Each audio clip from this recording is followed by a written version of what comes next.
ভালো লেগে থাকলে একটা লাইক করে দিও আর চ্যানেলটি সাবস্ক্রাইব করতে ভুলো না। কোনো স্পয়লার না দিয়ে আর কথা না বাড়িয়ে চলো তাহলে গল্পের গভীরে ঢুকে পড়া যাক। ওড়িশার ইন্টার্ন ঘাট, যেখানে ঘাটি নামে এক সংখ্যালঘু গোষ্ঠী দ্বারা গাঁজা চাষ এবং পাচার করা হয়। এখানে 4 ধরনের গাঁজা চাষ করা হয়, যেগুলো অনেক দামি। অনেক সময় গাঁজা পাচার করতে গিয়ে ঘাটিবাসী পুলিশের কাছেও ধরা পড়ে যায়। এর মধ্যে আন্ধ্রা এবং উড়িষ্যার বর্ডারে 2 স্টেটের পুলিশের 3 ট্রাক গাঁজা ধরে নিজেদের মধ্যে গন্ডগোল শুরু করলে সেখানে চলে আসে সিবিআই অফিসার বিশ্বজিৎ রাও। তারপর ওদের মধ্যে ভাগাভাগি করে দেয়, একটা আন্ধ্রার আর একটা উড়িষ্যার। ওদের সুরাহা করতে করতে একসময় বিশ্বজিৎ রায়ের চোখ গিয়ে পড়ে ট্রাকে থাকা ডিজেল বক্সের ওপর। সে ডিজেল বক্সের তেল চেক করতে গিয়ে দেখে সেই ডিজেল বক্সের মধ্যেও রয়েছে গাঁজা। তবে এই গাঁজাটা একটু অন্যগুলোর থেকে আলাদা, এটা অনেক বেশি দামি। এটা হচ্ছে লিকুইড গাঁজা, এটার নাম হচ্ছে শিলাবতী। এই শিলাবতী গাঁজা কোথা থেকে পাচার করা হচ্ছে সেটা নিয়ে তদন্ত শুরু করে দেয় বিশ্বজিৎ। অন্যদিকে 3 ট্রাক লীলাবতী গাঁজা ধরা খাওয়ার ব্যাপারটা কলকাতার বিজনেসম্যান মাদানিকে জানায় তার সেক্রেটারি। এই গাঁজাগুলো তার কাছে আসতে থাকলেও গাঁজাগুলো ছিল কাস্তা এবং তার ভাই কন্দুলের। আসলে এই গাঁজাগুলো সব ডিলিং ওরাই করত। তবে এই লিকুইড গাঁজা কিভাবে পুলিশ ধরে ফেললো এইটা নিয়ে ওই 2 ভাই 2 দিকে চলে আসে। একজন আসে ব্যবসায়ীদের কাছে আর আরেকজন চলে আসে যারা এগুলো চাষ করতো তাদের কাছে। 2 ভাই সন্দেহপ্রবণ হয়ে 2 দিকের মানুষজনকে মারতে শুরু করে। এর মধ্যেই শিলাবতী নামের এক বাস কন্ট্রাক্টরকে দেখানো হয়, যে ভালোবাসতো তার কাজিন রাজুকে। শিলাবতী সেদিনের কাজ শেষ করে রাজুর কাছে আসে। রাজু একটা টেস্টিং ল্যাবে কাজ করত। দুজনকে খুব ভালোবাসতো। তারা দুজনে মিলে একটা জায়গায় ঘুরতেও যায়। পরের দিন উড়িষ্যা পুলিশ ঘাটির লোকজনের সাথে কথা বলতে থাকলে সেখানে টাকা দিতে আসে দেশি রাজু। পুলিশ জিজ্ঞেস করে এ ওই ঘাটের কাজ করে না? ঘাটির কাজ বলতে এখানে গাঁজা চাষ এবং পাচারকে বোঝানো হয়েছে। একজন জানায় যে না, ও করে না। একবার একটা এলাকায় সে তার বাবার সাথে গাঁজার পাচারে গিয়েছিল, কিন্তু সেখানে গিয়ে সে বেঁচে গেলেও তার বাবা পুলিশের গুলিতে মারা যায়। তাই ওর মা দেশি রাজুকে বলেছিল ঘাটির কাজ ছেড়ে দিতে। তারপর থেকে ঘাটির কাজ করা বাদ দিয়ে দেয় দেশি রাজু। এইটা শুনে পুলিশ জিজ্ঞেস করে কি করো তুমি এখন? দেশি রাজু জানায় ল্যাব টেকনিশিয়ান। ওইদিকে বিশ্বজিৎকে এক ব্যবসায়ীর কাছে আসতে দেখা যায়। এই ব্যবসায়ীটাও গাঁজার ব্যবসায়ী করত। এই ব্যবসায়ীর কাছ থেকে লিকুইড শিলাবতী গাঁজার ডেলিভারিটা করা হয়েছিল। তাই বিশ্বদীপ তার কাজ শেষে এই লিকুইড গাঁজা সম্পর্কে জানতে চাইলে সে কিছুই বলতে চায় না। তখন বিশ্বজিৎ ওর মুখটা সেলাই করে দিতে চাইলে সে জানায় অচেনা লোক এসে আমার কাছে এই মালগুলো দিয়ে যায়, আর এর টাকাগুলো থাকে রেলওয়ে স্টেশনে। এইটা শুনে পরের দিন বিশ্বদীপ পুরো স্টেশন নিজের কন্ট্রোলে নিয়ে নেয় আর টাকাগুলোর দিকে লক্ষ্য রাখতে থাকে। সেই সময়ে ওই ট্রেনে দেশি রাজু এবং শিলাবতীকে আসতে দেখা যায়। এরপর দেশি রাজু ট্রেন থেকে নেমে টাকা ভর্তি ব্যাগের দিকেই এগিয়ে যায়। বিশ্বদীপ সেটা ফলো করে। পরক্ষণে দেশি রাজু তার শার্ট চেঞ্জ করে মুখে মাস্ক লাগিয়ে টাকার ব্যাগ নিয়ে দৌড়াতে শুরু করে। পুরো সিবিআই টিম তার পিছু নেয়। সেই সময় শিলাবতীকেও কিছু একটা করতে দেখা যায়। শিলাবতী একটা জায়গায় গাড়ি নিয়ে অপেক্ষা করছিল, আর সেই গাড়িতে এসে ওঠে দেশি রাজু। ওইদিকে টাকার ব্যাগটায় আগে থেকেই ট্র্যাকার লাগিয়ে দিয়েছিল পুলিশ, তাই সেই ট্র্যাকারটা দেখে ওদের পিছু নেয় বিশ্বদীপ। এদিকে টাকার ব্যাগটা থেকে ট্র্যাকারটা খুলে ফেলে দেশি রাজু। এই জন্যই ট্র্যাকারটা বিশ্বদীপ রাস্তায় খুঁজে পায়। সাথে বুঝতে পারে এইটা আসলে ঘাটির কাজ। আমরা তো জানি যে দেশি রাজু এবং শিলাবতী ঘাটির কাজ ছেড়ে দিয়েছে, কিন্তু না, তারা আরো বড় রকমের কাজ করে। এই যেমন লিকুইড গাঁজা পাচার। সেখান থেকে বিশ্বজিৎ সোজা চলে আসে পুলিশ স্টেশনে। সে ঘাটির লোকজনের সম্পর্কে জানতে চায়। তখন লোকাল পুলিশ জানায় তাদেরকে যারা টাকা দেয় তাদের হয়ে ওরা কাজ করে। বিশ্বজিৎ বলে স্টেশনে প্রায় একজনকে ধরেই ফেলেছিলাম, যে অয়েল গাঁজা পাচারের সাথে যুক্ত ছিল। দেখে মনে হয়েছিল সেও ঘাটির কাজই করে। এই ঘাটির কথা শুনে লোকাল পুলিশ কিছুটা অবাক হয়। অন্যদিকে শিলাবতী এবং দেশি রাজুকে একত্রে আরও গাঁজা পাচার করতে দেখা যায়। সেই সময় লোকাল পুলিশ চলে আসে গাঁজা মাফিয়ার কাছে। এসে বলে কোনো নতুন খেলা মনে হয় চালু হয়েছে, একটু ঘাটিদের দিকে নজর রাখবেন। আসলে পুলিশ অয়েল গাঁজা সম্পর্কে ওদেরকে সতর্ক করছিল। তারপর এসে বিশ্বদীপকে আবার ওই ব্যাপারগুলো জানায়। এই অয়েল গাঁজা পাচারে শুধুমাত্র ঘাটি জড়িত নয়, এখানে নিশ্চয়ই বড় মাপের কোনো হাত রয়েছে। এর মধ্যে শিলাবতী এবং রাজু গ্রামে আসলে সবাই ওদের বিয়ে নিয়ে কথা বলে। সে সময় একটা মন্দিরের সামনে একে অপরের হাতে সুতো বেঁধে বিয়ের কথাটা ফাইনাল করে। এতে গ্রামের সবাই তো খুব খুশি হয়। অন্যদিকে কুন্দলের ড্রোন দিয়ে ওরা খুঁজতে থাকে যে কে এই অয়েল গাঁজাগুলো তৈরি করছে। একসময় একটা গুহার মধ্যে ঘাটিদের অয়েল গাঁজা বানানো সে দেখতে পেয়ে সেখানে চলে আসে। তারপরেই সেখানে শুরু হয়ে যায় হাঙ্গামা। মূলত কুন্দল এবং তার ভাই হচ্ছে গাঁজা মাফিয়া। তারা চারিদিকে এই গাঁজাগুলো এখান থেকেই সাপ্লাই করত। এদিকে ঘাটি থেকে অয়েল গাঁজা ওরা আলাদাভাবে বিক্রি করছে। এটা একদমই ভালোভাবে লায় না কুন্দলু। এই যে শিলাবতী এবং দেশি রাজু, তারা দুজন মিলে গাঁজা পাচার না করে নিজস্ব অয়েল গাঁজা সাপ্লাই করত। সেদিন তাই দুজনে স্টেশনে টাকা নিতে গিয়েছিল। দেশি রাজু এবং শিলাবতী জেনে যায় যে তাদের গোপন আস্তানায় কুন্দলুকে মারছে। তাই তারাও সেখানে চলে আসে। অন্যদিকে কুণ্ডুলু ঘাটিদেরকে মারার পরে জিজ্ঞেস করে, তোদের বসকে বল। তারা কিছুতেই বলতে চায় না। ঠিক ওই সময় সেখানে দেশিরাজু এবং শিলাবতী এসে হাজির হয়। তাদের দেখে কুণ্ডুলু বলে, এখানে শুধু আমার প্রোডাক্ট ডেলিভারি হবে, তোরা কেন এটা করছিস? দেশিরাজু তখন কুণ্ডুলুকে পার্টনারশিপে কাজ করার কথা বলে কুণ্ডুলু বলে, এই পুরো ইস্ট ঘাটি আমার, তোরা শুধু গাঁজা চাষ করবি এবং সেটা পাচার করবি, আর তোরা কিনা বলছিস পার্টনারশিপ? তোদের এত বড় সাহস কিভাবে হলো? এগুলো বলতে বলতে কুণ্ডুলুর চোখ গিয়ে পড়ে শিলাবতীর ওপর। শিলাবতীর হাত থেকে সে বিয়ের সুতোও খুলে ফেলে। এইটা দেখে অনেক রাগান্বিত হয়ে যায় দেশিরাজু। কুণ্ডুলুও তখন তার লোকদের নির্দেশ দেয় সবাইকে মারতে, কিন্তু উল্টো দেশিরাজুর হাতেই ওরা মার খায়। সেখানে সবাইকে মারার পরে দেশিরাজু সহ সবাই চলে আসে মান্দানির বাড়িতে। সেখানে আহত মান্দানিকে ফেলে দিয়ে বলে, আপনাদের সাথে আমরা ডিল করেছিলাম, কিন্তু তারা এসে আমাদেরকে বাধা দিয়েছে। আমরা চাই আমাদের মতো কাজ করতে, আমরা কারো গোলামি করতে পারবো না। অনেক হয়েছে, আর নয়। ঘাটিদের এসব কথা শুনে পিএস আবার কুণ্ডুলুর ভাই আস্তালকে এসব কথা বলে। সে সময় কুণ্ডুলু অনেক রাগান্বিত হয়ে ঘাটিদের সবাইকেই মেরে ফেলতে চায়। তখন স্থানীয় নেতা বলে, দেশিরাজু সাধারণ কেউ নয়, তার সাথে আবার সবসময় শিলাবতীও থাকে। এই শিলাবতী সম্পর্কে তখন স্থানীয় নেতা বলে, সে সময় হসপিটাল ছিল না, শিলাবতীর জন্মের সময় তার পাতা লেগেছিল, এখান থেকে ওর নাম দেওয়া হয় শিলাবতী। আর এই জায়গা থেকে ওর কাজিন রাজুকে কোলে পিঠে করে মানুষ করে, তাই তাদের মধ্যে এত মিল। এত কিছু শোনার পরে কাস্তাল বলে, অয়েল গাঁজা বানানো এত সহজ নয়, তাদের মধ্যে অবশ্যই কোনো না কোনো কিছু রয়েছে, ওদের সাথে আমাদের দেখা করা প্রয়োজন। এটা বলার পরপরই কাস্তালা চলে আসে ওই অয়েল গাঁজা বানানোর জায়গায়। সেখানে এসে ঘাটিদের অয়েল গাঁজা বানানোর প্রক্রিয়া দেখে অবাকই হয় কাস্তাল। তখন দেশি রাজু বলে, এই অয়েল গাঁজাটা সাধারণ গাঁজা থেকে 10 গুণ ভালো, এক ফোঁটাতেই কাজ হয়ে যায়। কাস্তালা এটা শুনে একটু চেখে দেখে, সাথে খানিকটা মান্দানির পিএসকেও দেয়। দুজনেই বেশ ভালোই ফিল করে, তাই ওরা দেশি রাজুর সাথে সব ধরনের পার্টনারশিপে যেতে রাজি। পিএস আবার তাদের বিয়ের অগ্রিম শুভেচ্ছা হিসেবে একটা গিফটও দেয়, সাথে জানায় তার বস মান্দানি খুব শীঘ্রই দেখা করতে আসবে। পরের দিন খুব ধুমধাম করে দেশিরাজু এবং শিলাবতীর বিয়েটা সম্পন্ন হয়। বিয়েতে কুণ্ডুল তার দলবল নিয়ে হামলা করে, দেশিরাজু সবার সাথে লড়াই করে। অন্যদিকে শিলাবতীও লড়তে গিয়ে আহত হয়। কুণ্ডুলু দেশিরাজুর চোখের সামনে থেকে শিলাবতীকে গাড়িতে করে তুলে নিয়ে যেতে লাগলে দেশিরাজু ওদের পিছু নেয়। একসময় দৌড়ে কুণ্ডুলুর গাড়ির সামনে চলে আসে। তখন কাস্তাল গাড়ি নিয়ে এসে ধাক্কা দেয় দেশিরাজুকে, আর বলে, বড়দের সাথে পার্টনার করতে চাইলে কি হয় পরিণতি এবার তুই দেখতে পাবি। এইটা বলার পরপরই কাস্তাল বলে, এখানেই তো শিলাবতী জন্ম নিয়েছিল, জন্মের সময় তো আর গায়ে কাপড় চোপড় ছিল না, তাই আজকেও থাকবে না। এটা বলার পরপরই কুণ্ডুলু প্রথমে শিলাবতীর গলা থেকে মঙ্গলসূত্রটি ছিঁড়ে ফেলে। দেশিরাজু এটা দেখেও কিছুই করতে পারে না, কারণ দুই ভাইয়ের লোকজন তাকে আটকে রেখেছিল। এরপর কুণ্ডুলু আস্তে আস্তে একটা একটা করে কাপড় চোপড় খুলে ফেলে, আর ওকে নিয়ে গিয়ে একটা পিলারের সাথে বেঁধে ফেলে। এইটা দেখে আর নিজেকে কোনোভাবেই ধরে রাখতে পারে না দেশিরাজু, সবাইকে মেরে এগিয়ে যেতে থাকে শিলাবতীর দিকে। কাছে গিয়ে যেই কুণ্ডুলুকে মারতে যাবে, তখনই কাস্তাল দূর থেকে পরপর 2টি গুলি করে দেশিরাজুকে। এতে মাটিতে লুটিয়ে পড়ে রাজু।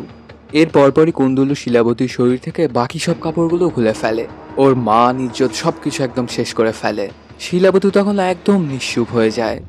কয়েকদিন পর বিশ্বজিৎ দেশিরাজুর খোঁজ করতে করতে চলে যায় সেই ডায়াগনস্টিক সেন্টারে যেখানে সে কাজ করত। কিন্তু দেশিরাজু তো মৃত, তাই তার সহকারী বিনুকে ধরে। বিনুকে ধরে দেশিরাজুর কর্মকাণ্ড সম্পর্কে জিজ্ঞেস করলে বিনু জানায়, তাহলে আপনাকে ঘাটি প্রাইমারি স্কুলে যেতে হবে। প্রাইমারি স্কুল বানানোর জন্য সরকারের থেকে 30 লাখ টাকা দেওয়া হয়, কিন্তু দেশিরাজুকে প্রশাসনকে দিতে হয়েছিল 2 কোটি। আবার স্বাস্থ্য কমপ্লেক্স বানানোর জন্য সরকার থেকে এসেছিল 2 কোটি, আর এটা বানানোর জন্য প্রশাসনকে দেশিরাজুর দিতে হয় 23 কোটি। এত টাকা তো আর এমনি এমনি আসবে না। আর দেশিরাজু যা করেছিল সেগুলো সব ঘাটিদের জন্যই করেছিল। এটা শুনে বিশ্বদীপ আরও ইন্টারোগেশনের জন্য বিনুকে নিয়ে যায় থানায়। এদিকে শিলাবতী আসে দেশিরাজুর কবরের কাছে। কাহিনীটা ফ্ল্যাশব্যাকে চলে যায়। একবার কাস্তালের মাল ডেলিভারি করতে গিয়ে পাহাড় থেকে পড়ে কয়েকজন মারা যায়, ওদের লাশ পর্যন্ত ফিরিয়ে দেয় না কাস্তালরা। এটার বিনিময়ে কাস্তালের লোকেরা প্রত্যেকজনকে 2 লাখ করে টাকা দিতে চায়। এই কাজটা করতে গিয়ে এক মহিলা আগেই তার স্বামীকে হারিয়েছিল, এবার তার ছেলেকেও হারালো। এবার আসে ওর একমাত্র ছোট একটা বাচ্চা, কিভাবে এখন সে চলবে? এগুলো বলতে বলতে হঠাৎ করে ওই মেয়েটা কীটনাশক খেয়ে মারা যায়। এই ব্যাপারটা দেখে সাথে সাথে দেশিরাজু ওই মহিলাটাকে হাসপাতালে নিয়ে আসে। সেখানে শিলাবতী রাজুকে বলে, তুমি তোমার মায়ের কারণে ঘাটির কাজ করা বন্ধ দিয়েছিলে, কিন্তু এসব মানুষের জীবনও তো তোমাকে বদলাতে হবে, এই জন্য তোমাকে আবারও কাজে ফিরতে হবে। কাহিনীটা আবারও প্রেজেন্ট টাইমে চলে আসে। শিলাবতী দেশিরাজুর কবরের সামনে আবারও মঙ্গলসূত্রটা গলায় বাঁধে। তারপর নতুন সাজসজ্জা নিয়ে আবারও হাজির হয় অয়েল গাছে বানানোর জায়গায়। সেখানে এসে দেখে ঘাটিরা সব কাস্তালের হয়ে কাজ করছে। একসময় তার চোখ গিয়ে পড়ে দেয়ালে আঁকা ছবিগুলোর দিকে, যেগুলো আসলে এঁকেছিল দেশি রাজু। সে সময় কাস্তালের লোকজন প্রথমে সেখানে শিলাবতীকে দেখে অবাক হয়, আবার গতদিন শিলাবতীর বিবস্ত্র হওয়া নিয়েও মজা নেয়। তখন শিলাবতী অনেক রেগে গিয়ে বলে মানুষ জন্মের সময় উলঙ্গ থাকে, মৃত্যুর সময় উলঙ্গ থাকে। এটা বলেই সবাইকে মারতে শুরু করে দেয় শিলাবতী। কেউই আর পেরে উঠছিল না শিলাবতীর সাথে। সবাইকে মারার পরে অয়েল গাছে বানানোর জায়গাটিতে আগুন লাগিয়ে ধ্বংস করে দেয়। সেখানে থাকা একজন আহত অবস্থায় চলে আসে হাসপাতালে। ওই ঘাটিতে কি কি ঘটেছিল সেই সবকিছুই খুলে বলে কুন্দুল এবং কাস্তালকে। এগুলো শুনে তো কুন্দুলের মাথা গরম হয়ে যায়, তাই সে শিলাবতীকে আজকেই মেরে ফেলতে চায়। কিন্তু ওর ভাই কাস্তালকে নিষেধ করে, না এই কাজটা করা যাবে না, এটা করলে ঘাটিটা সমস্যা করতে পারে। এজন্য আমাদের যা করতে হবে পুলিশ দিয়েই করতে হবে। লোকাল পুলিশ তাই কাস্তালের কথা মতো দেশিরাজুর কবরটা খুঁড়তে থাকলে দেশিরাজু এবং শিলাবতীর কাছের লোক পেঙ্গুলি কোনোভাবে এটা আটকায়। এর মধ্যে এক লোকাল পুলিশ তল্লাশি চালানোর জন্য একটা বাসে ওঠে। সেই বাসটাই একসময় মুখ ঢেকে উঠেছিল শিলাবতী। উঠে পুলিশটাকে বলে তোদের সাহস হয় কিভাবে আমার স্বামীর কবর খোঁড়া, আজকে তোদের সবাইকে আমি মেরে ফেলবো। এরপর সেখানে থাকা সকল পুলিশকেই মেরে ফেলে শিলাবতী। তারপর কাস্তালের যে চামচা পুলিশটা ছিল ওর মাথায় দেহ থেকে আলাদা করে ফেলে। তারপর সেই মাথাটা নিয়ে চলে আসে ঘাটিতে। তারপর সেই মাথাটা নিয়ে গিয়ে বসায় মূর্তিটার ওপর। এই ব্যাপারটা দেখে তো পুরো ঘাটির সবাই অবাক। শিলাবতীর এই ভয়াবহ রূপ খুব দ্রুতই ছড়িয়ে যায় কাস্তাল, সিবিআই অফিসার বিশ্বদীপ, বিজনেসম্যান মান্দানির কাছেও। এমনকি এটা নিয়ে নিউজও হয়, সাথে নিউজে জানানো হয় অয়েল গাজার ব্যাপারেও। এই ব্যাপারটা যখন অনেক ভাইরাল হয়ে যায় তখন মান্দানি সবাইকে নিয়ে জানায় এই ব্যবসায় আমার কোটি কোটি টাকা ইনভেস্ট করা আসে, এভাবে তো আমি এবার বিজনেসে লস করতে পারি না। দেশিরাজুকে মারা কোনোভাবেই উচিত হয়নি। সে সময় মান্দানির সেক্রেটারি বিশিষ্ট লবিস্ট নিরালি বলে এ সংঘর্ষ আমাদের রুখতে হবে, তাই শিলাবতীকে আমাদের পার্টনার বানাতে হবে, করতে হবে ওকে ঘাটিদের লিডার। এজন্য যত দ্রুত সম্ভব ওর সাথে বসতে হবে। তখন একজন বলে এত কিছু ঘটে যাওয়ার পরেও কি শিলাবতী আমাদের সাথে কথা বলতে রাজি হবে?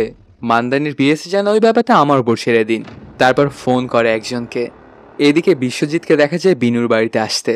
বিনুর বাড়িতে সেই শিলাবতীর খোঁজ করতে থাকে সে, কিন্তু বিনু জানায় শিলাবতী কোথায় আছে সেটা আমি জানি না। কিছুক্ষণের মধ্যেই বিনুর বাড়িতে শিলাবতীকে দেখা যায়। সে আড়াল থেকে সবকিছু শুনছিল। বিশ্বজিৎ তখন বলে শিলাবতীকে একটা মিটিংয়ের জন্য আমি ডাকতে এসেছিলাম। মিটিংটা হবে সরকারি গেস্ট হাউসে। যদি শিলাবতী সেই মিটিংয়ে না আসে তাহলে স্কুল এবং স্বাস্থ্য কমপ্লেক্স নিয়ে পড়তে হবে সমস্যায়। এগুলো শুনে পরের দিন সকালবেলাতে শিলাবতী বের হয়ে পড়ে ওই মিটিংটার উদ্দেশ্যে। ওকে একা যেতে দেখে ডাক দেয় পেম্বুলি, কিন্তু ওর কথাটা শুনতে পায় না শিলাবতী, আর চলে আসে গেস্ট হাউসে। বিশ্বজিৎ তখন শিলাবতীকে দেখে বলে এইটা তাহলে আমাদের দ্বিতীয় সাক্ষাৎ হচ্ছে, স্টেশনে তোমাকে আমি দেখেছিলাম। শিলাবতী জানায় এই নিয়ে 3 বার বেনুর বাসাতেই আমি ছিলাম, স্কুল আর স্বাস্থ্য কমপ্লেক্স নিয়ে কথা বলেছেন, এই জন্যই আমি এসেছি, না হলে আমি কখনো এখানে আসতাম না। সে সময় মিটিংয়ের জন্য ওখানে উপস্থিত হয় কাস্তাল। কাস্তালকে দেখে প্রচুর রেগে যায় শিলাবতী। ওর চোখের সামনে সেদিনে ঘটে যাওয়া ঘটনাটা ভেসে ওঠে, কিন্তু কিছু না বলে ওকে চুপ থাকতে হয়। কাস্তাল তখন জানায় আগে যা হয়েছে সব ভুলে যাও, আমি তোমার সাথে পার্টনারশিপে কাজ করতে এসেছি। আমি চাই তুমি আবারও অয়েল গাজার ল্যাব বানাও, সেখানে তৈরি করো এই মালগুলো। এত কিছু শোনার পরেও চুপচাপই ছিল শিলাবতী। এরকম চুপ থাকতে দেখে কাস্তাল বলে দেশিরাজুর ব্যাপারে তুমি ভুলে যাও, আর তোমার গলায় যে মৃত মানুষের মঙ্গলসূত্র পরে আছে ওটাও ফেলে দাও। তোমার জীবনের তো এখন অনেক বাকি, তো তোমার জীবনটা আবার নতুন করে তুমি শুরু করো। এগুলো বলতে বলতে একসময় সে নিজেই ওর গলা থেকে মঙ্গলসূত্রটি খুলে নিতে যায়। এই ব্যাপারটা দেখে একদম মাথা গরম হয়ে যায় শিলাবতীর। সাথে সাথে পাশে থাকা একটা কাচের বোতল ওর মাথায় ভেঙে গলার মধ্যে ঢুকিয়ে দেয়, আর সেখানেই মারা যায় কাস্তাল। এই ব্যাপারটা দেখে কাস্তালের লোকজন হামলা করে দেয় শিলাবতীর ওপর। শিলাবতী তখন সবাইকে মারতে থাকে। ফাইটের এক পর্যায়ে একটা গুলি এসে তার শরীরেও লাগে। সেখান থেকে আহত হয়ে পালানোর চেষ্টা করলে কাস্তালের লোকজনও ওদের পিছু নেয়। একসময় ওর গাড়ির চাকায় গুলি করে গাড়িকে ফেলে দেয়।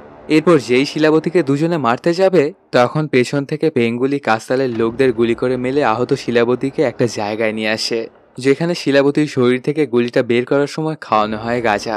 তখন শিলাবতীর থ্রুতে একটা কল্পনা দেখা যায়। ঠিক কল্পনা নয়, সে একদম মৃত্যুর কাছাকাছি চলে যায়। সে দেখতে পায় দেশিরাজুকে, এমনকি ওরা দুজনে মিলিতও হয়। শিলাবতী জানায় তোমার মৃত্যুর পর থেকে আমার মাথা একদম ঠিক নেই, আমি যাকেই পাচ্ছি তাকেই মারছি। তখন দেশিরাজু বলে তুমি যা করছো একদম ঠিক করছো, তোমাকেই ঘাটিদের ভাগ্য বদলাতে হবে, তুমি ঘাটিদেরকে নতুন জীবন দিতে পারবে।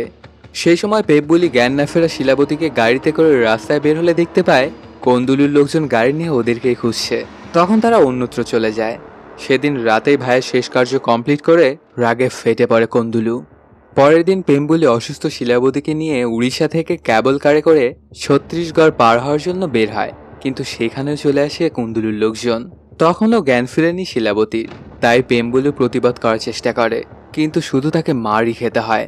সে সময় শিলাবতীর কল্পনায় আবারও আসে দেশি রাজু। সে বলে, স্বপ্নগুলো এবার তোমাকেই বাস্তবায়ন করতে হবে, আমি যেখানে শেষ করেছি সেখান থেকেই তুমি শুরু করবে। তখনই জেগে ওঠে শিলাবতী আর সবাইকে মারতে শুরু করে। সেখান থেকে শিলাবতীর হাতে মার খেয়ে একজন বেঁচে ফিরে আসে। তারপর কুন্দুলুকে জানায়, আমরা যেই শিলাবতীকে বিবস্ত্র করেছিলাম এটা সেই শিলাবতী নয়, এ অনেক ভয়ানক এবং পাওয়ারফুল। এইটা শুনে মাথা যেন ফেটে যাচ্ছিল কুন্দুলুর, আর যেই কথাটা বলছিল তাকেই মেরে ফেলে। অন্যদিকে শিলাবতী ইস্টার্ন ঘাটে ফিরে এসে সবাইকে বলে, আমাদের গাঁজা ডেলিভারির কাজটা ছেড়ে দেওয়া উচিত, আমাদের জন্য অনেক পরিবার নষ্ট হচ্ছে, এদিকে আমাদের বাচ্চারাও খারাপ হয়ে যাচ্ছে। কিন্তু ঘাটির লোকজনরা উল্টো শিলাবতীকে বলে, তুমি এখানে কেন এসেছো? তাছাড়া আমরা ঘাটির কাজ না করলে কুন্দুলু আমাদের ছেড়ে দেবে না, আবার আমাদের না খেয়েও মরতে হবে। এটা বলেই সবাই আবার গাঁজাকে ডেলিভারি করতে চলে যায়। পরের দিন সকালবেলাতে শিলাবতী মা বোনদেরকে বোঝানোর চেষ্টা করে, আমাদের আগামীর ভবিষ্যতের জন্য এই গাঁজার কেসটা শেষ করতে হবে। এভাবেই শিলাবতী সবাইকে গাঁজার দিক থেকে মুখ ফিরিয়ে নেওয়ার চেষ্টা করতে থাকলে সেটা কানে যায় কুন্দুলুর, তাই তার লোকজনদেরকে বলে ওই স্কুলটাই পুড়িয়ে ফেলে। সেদিন রাতেই আবার ঘাটিবাসীদেরকে বোঝানোর চেষ্টা করেন লীলাবতী। তখন কাস্তালের প্রতিপক্ষ আসলে সবাই ভয় পেয়ে যায়, কিন্তু প্রতিপক্ষ শিলাবতীকে এসে বলে, কাস্তাল আমার ছেলেকে মেরেছিল, তুমি তাকে মেরেছ, এখন আমি তোমার দলে, তুমি আমি এক হয়ে ঘাটিটা দখল করব। তখন শিলাবতী বলে, তোমার ছেলে মারা গিয়েছে এই গাঁজার কারণে, তাই এখন থেকে এই স্ট্যান্ড ঘাটে কোনো গাঁজার কাহিনী চলবে না। সেখানে দু একজন প্রতিবাদ করতে আসলে শিলাবতী তাদেরকে মেরে জানিয়ে দেয়, এখানে আর কোনো প্রকার কোনো গাঁজার চাষ নয়, এখান থেকে আর কোনো গাঁজার ডেলিভারি হবে না। পরের দিন আবারও ঘাটের সব লোকজনকে ভালোভাবে বোঝায় শিলাবতী, জানায় আমরা এখন থেকে গাঁজা চাষের বদলে ফসল চাষ করে আগামী প্রজন্মকে সুস্থ রাখবো। শিলাবতীর মুখে এইসব কথা শুনে অনেকেই ওর সাথে একাত্মতা প্রকাশ করে, সবাই মিলে তাই গাঁজার ফসলে আগুনও লাগিয়ে দেয়। এই ব্যাপারটা কুন্দলু দেখে অনেক রাগান্বিত হয়ে যায়। পরের দিন বিশ্বদ্বীপ একটা রেস্টুরেন্টে এসে শিলাবতীকে দেখেই ঘিরে ফেলে, কিন্তু শিলাবতীর সমর্থিত লোকজন উল্টো সিবিআইকেই আবার ফাঁদে ফেলে। শিলাবতীও তখন বের করে তার হাতে থাকা পিস্তল। তখন বিশ্বদ্বীপও পিস্তল বের করে বলে, একবার তুমি গাজার পক্ষে কাজ করছো, আবার একবার গাজার বিপক্ষে, এটা একটু কেমন হয়ে গেল না? তখন শিলাবতী জানা, আমি ঘাঁটিবাসীদের জন্য লড়াইয়ে নেমেছি, আপনি এই ওকালতিটা বন্ধ করুন। তখন বিশ্বদ্বীপ বলে, তোমার কাছে যে পিস্তলটা আছে সেটা আমার, তুমি যখন শত্রুর মুখে পড়েছিলে তখন আমি সবাইকে মেরে পিস্তলটা তোমার হাতে দিয়েছিলাম। বিশ্বাস যদি তোমার না হয় তাহলে পিম্বুলুকে তুমি জিজ্ঞাসা করো। অয়েল গাছার অনেক দাম আছে এবং মার্কেটও এর প্রচুর, এর জন্য তুমি এটার যোগান দাও, তোমার যত টাকা প্রয়োজন আমি তোমাকে সেটা দিব। এত কিছু শোনার পরেও শিলাবতী বলে যে কোনোভাবে আর আমাদের এই ঘাটি তার গাঁজা উৎপাদন এবং সেটার প্রক্রিয়াকরণ হবে না। অন্যদিকে দেখা যায় ইস্টার্ন ঘাটে চলে আসে কুন্দুলু। সেখানে সবাইকে গাঁজা ডেলিভারি করতে ঘাটে যেতে বলে, কিন্তু অনেকেই যেতে চায় না। তার মধ্যে ছিল একজন প্রেগনেন্ট মহিলা। তখন সে জানা, আমাকে মেরে ফেললেও আমি আর যাবো না এই কাজ করতে। ওখানে থাকা অন্য অনেকেই একই কথা বলে। তখন কুন্দুলু প্রেগনেন্ট মহিলাকে সবার সামনেই মেরে ফেলে। তারপর যারা যারা যেতে চায় না তাদের প্রত্যেককেই মারতে শুরু করে। কিছুক্ষণ পরে যখন ঘাটে শিলাবতী আসে তখন সবার রক্তমাখা লাশ দেখে অবাক হয়ে যায়। এই ব্যাপারগুলোতে অনেক কষ্ট পেয়ে যায় শিলাবতী। একজনের দেখা পেয়ে জিজ্ঞেস করে, বাকিরা সবাই কোথায়? সে জানায় কুন্দুলু তাদেরকে গাঁজা ডেলিভারি করার জন্য নিয়ে গেছে। শিলাবতীও তখন সেখানে যাওয়ার সিদ্ধান্ত নেয়। সাথে এসে অন্যরা সবাই মিলে জায়গায় জায়গায় ধামাকা সেট করে। এর মধ্যেই কুন্দুলুর এক লোক শিলাবতীকে দেখতে পেয়ে কুন্দুলুকে জানায়। কুন্দুলু তখন শিলাবতীকে খুঁজতে বলে, আর সেও চলে আসে। তারপর এই লোকজনের মধ্যে সে শিলাবতীকে ডাক দিলে শিলাবতী সামনে হাজির হয়। তারপর পুরো ঘাটিবাসীদের উদ্দেশ্যে বলে, আর কতদিন আমরা অন্যের দ্বারা এভাবে শোষিত হব? এবার এসেছে মোকাবেলা করার সময়। কিন্তু কুন্দুলু তারপরেও আবার সবাইকে ভয় দেখিয়ে গাঁজাগুলো জায়গা মতো নিয়ে যেতে বলে। কুন্দুলুকে সবাই এতটা ভয় পেত যে ওর কথা আর ফেলতে পারে না কেউ। এদিকে শিলাবতী কুন্দুলুর লোকজনকে মারতে মারতে বলে, এখনই সময় এই স্ট্যান্ড ঘাটকে গাঁজামুক্ত করার। কিন্তু তারপরও কেউই শুনছিল না ওর কথা। তখন শিলাবতী জানায়, ঘাঁটি মানে গাঁজা চাষ এবং পাচার করা নয়, ঘাঁটি মানে হচ্ছে ঘাট রক্ষা করা। এই কথাটা শুনে সবাই তাদের নিজ নিজ কাঁধ থেকে গাঁজাগুলো ফেলে দেয়। সেটা দেখে কুন্দুলু তার বাহিনীকে আক্রমণ করার নির্দেশ দেয়। তখন উল্টো খেল দেখায় শিলাবতী, তাদের লোকজনদেরকে করতে বলে ধামাকা। এতে একে একে কুন্দুলুর গাঁজা ভর্তি